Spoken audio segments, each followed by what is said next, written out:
Bueno, buenas tardes. Mi nombre es Mario Páez Juárez. Soy del curso de Introducción a las Telecomunicaciones y en este caso, en esta ocasión voy a hablar y a presentar una exposición sobre precisamente la introducción al mundo de las telecomunicaciones. Bueno, primero vamos a hablar un poco del origen de las telecomunicaciones. Las telecomunicaciones comenzaron a la mitad del siglo XIX con el invento del telégrafo eléctrico, que permitió enviar mensajes por medio de letras y números. Influyen en muchos aspectos como ya sea el hogar, las empresas, entre otros, pero todo es beneficio. En el hogar tenemos los servicios de teléfono, internet, cablevisión, etcétera. Bueno, para nosotros esto es una herramienta muy útil, ya que con el desarrollo del Internet hemos podido facilitarnos la vida por, por la facilidad que tiene el buscar cualquier información en él. Las tecnologías surgidas en la actualidad son herramientas que nos ayudan a resolver necesidades, generando el desarrollo de las empresas, ayudando a poder competir en el mercado. Las telecomunicaciones significan para la empresa comunicación, actualización y proceso. Dentro de una empresa se genera un beneficio con sus clientes y proveedores, lo cual sirve para desarrollar unas nuevas propuestas de comunicación y servicios. Un ejemplo de esto sería que para poder conectar un servicio de una empresa ya no es necesario efectuarlo personalmente, se puede hacer vía telefónica o a través de internet. También podría ser a través de una videollamada o como lo hemos estado viendo a lo largo de la pandemia por aplicaciones como Teams, y todo esto es gracias a las telecomunicaciones. Bueno, vamos a hablar ahora de los elementos de un sistema de comunicación. Esto no es exclusivo de los telecomunicaciones, sino que es más bien algo que se da en cualquier sistema de comunicación. Primero tenemos el mensaje, que es la información para comunicar. Puede ser en forma de texto, número, audio, gráficos. En nuestro caso, hablando con una persona o como se ve en la imagen, el mensaje sería lo que nosotros decimos a la persona. O en un caso más informático, podría tratarse de un correo, por ejemplo. Luego tenemos el emisor, que es el dispositivo que envía los datos del mensaje, por ejemplo, una computadora, cámara o un teléfono. Como les mencioné en el caso de un correo, la computadora o el celular en el que se haya mandado el correo sería el emisor. Luego tenemos el receptor, que es el dispositivo que recibe el mensaje. Esto puede ser tanto una computadora o en el caso puede ser tal cual un monitor, ya que el monitor es lo que nosotros podemos ver de la computadora, lo que la computadora nos da a nosotros visualmente. Entonces puede ser que el monitor podría llegar a ser el receptor. Luego tenemos el medio, que es el camino físico por el cual viaja el mensaje. Algunos son cable para trenzado, cable coaxial, fibra óptica, láser o microondas. Existen muchos tipos de medios. En el caso de una conversación, el medio en sí sería el aire, ya que nosotros estamos hablando y nuestra voz se escucha por el aire. En el caso de una de un correo, si es mandado desde una computadora, podría ser que la fibra óptica de servicio de internet fuera el medio por el cual se está transmitiendo el mensaje. Luego tenemos el protocolo, que es el conjunto de reglas que permiten la transmisión de datos. Representa un acuerdo entre los dispositivos. Los elementos que integran un sistema de telecomunicaciones son un transmisor, una línea o medio de transmisión y posiblemente impuestos por el medio, un canal y finalmente un receptor. Bueno, y finalmente tenemos el transmisor, que transmisión es el dispositivo que transforma o codifica los mensajes en un fenómeno físico. Por ejemplo, la señal, el medio de transmisión por su naturaleza física. Es posible que modifique o degrade la señal en su trayecto desde la transmisión al receptor debido al ruido, interferencias o la propia distorsión del canal. Esto se da mucho en las telecomunicaciones, ya que a nosotros enviar un mensaje podríamos tener mala recepción o por ejemplo Al hacer una llamada y tener mala recepción telefónica, la llamada se va a escuchar cortada o se va a escuchar mal. Ese es el ruido o la distorsión de la que estoy hablando aquí, que se puede dar en este mensaje.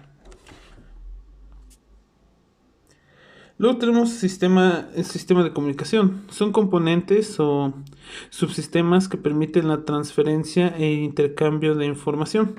En la imagen se muestran los elementos que intervienen en la comunicación. Bueno, y ahora vamos a ver los elementos que intervienen en la comunicación. Primero tendríamos el transductor de entrada, que debe convertir el mensaje o idea a la forma de energía adecuada para su transmisión, que generalmente es una señal eléctrica. Por ejemplo, un micrófono convierte las ondas sonoras en variaciones de voltaje. De igual forma, una computadora envía datos a través del internet y estos se transmiten ya sea mediante ondas o mediante fibra óptica, depende mucho del caso. Luego tenemos el transmisor TX. Este toma como entrada la señal generada por el transductor de entrada y utilizando alguna forma de decodificación transmite la señal al canal de comunicación. Ya puede ser modulación AM, FM o PSK. Modifica el parámetro de una portadora de acuerdo con el mensaje. Por ejemplo, en AM, que es amplitud modulada, traslada el mensaje a la banda presente del canal. Luego tenemos la codificación, que se elimina se elimina la redundancia presente en el mensaje, que es la compresión, y se agrega redundancia, que son los bits de paridad, para aumentar la inmunidad frente al ruido. Luego tenemos el canal, que tiene la función de llevar la señal generada por el transmisor hasta el receptor, es decir, esa señal se propaga a través del canal de comunicación, el cual degrada la señal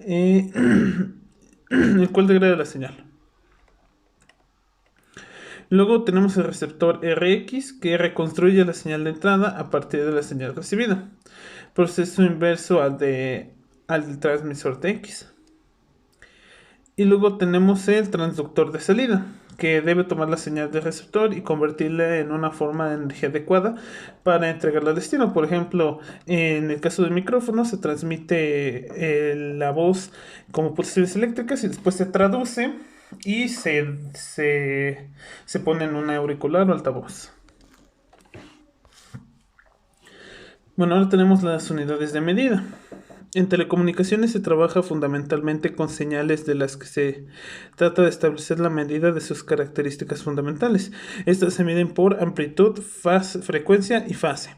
Bueno, ahí al lado tenemos una imagen en la que podemos ver que tenemos la frecuencia, también tenemos la fase, la amplitud y ahí hay otra cosita que se llama periodo. Bueno, ahora tenemos las medidas de amplitud, que estas son tres: el decibel, el velio y el decibelio.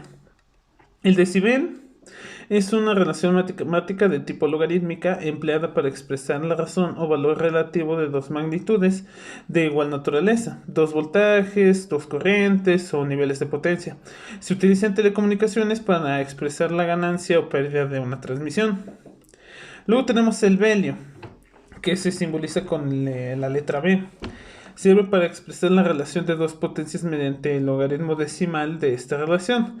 Tal unidad caída en desuso apenas se utiliza.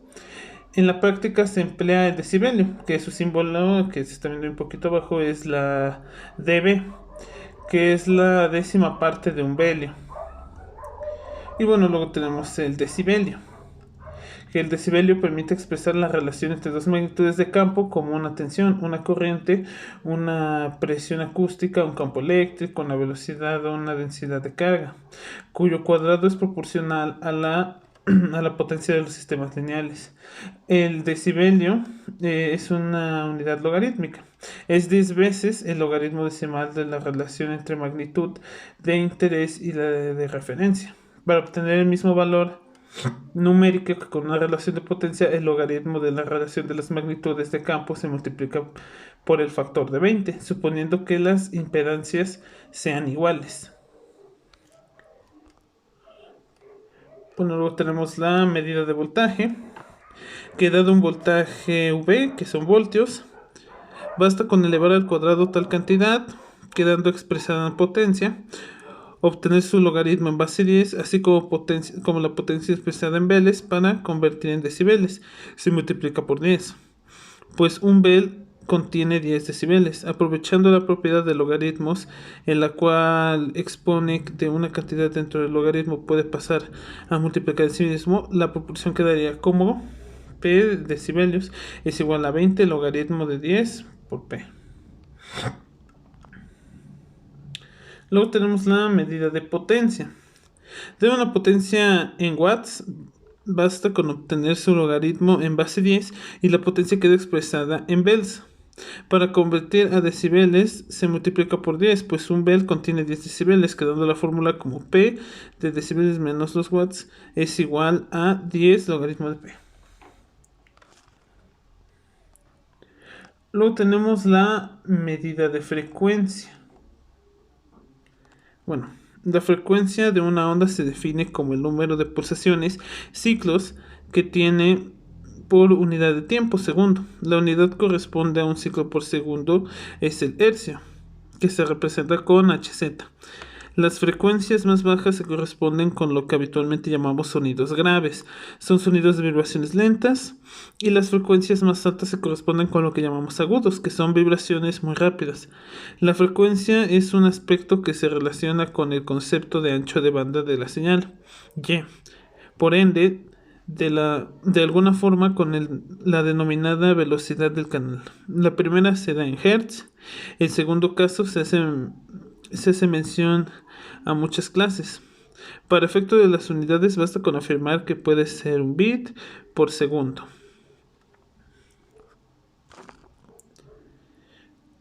Bueno, después tenemos la medida del periodo. Se representa con la letra T y es la duración en segundos para que se dé una oscilación de la señal. Se identifica como el inverso de la frecuencia. Son análogos con el tiempo de envío de un símbolo o una secuencia de símbolos, el tiempo de pulso, etc. Luego tenemos la medida de la fase, que la fase tiene que ver con el atraso o adelanto de la señal. Por ende, se da en grados o en radianes. En la imagen se muestra el comportamiento mediante el comportamiento de la medida de fase. Luego, ¿qué es una señal?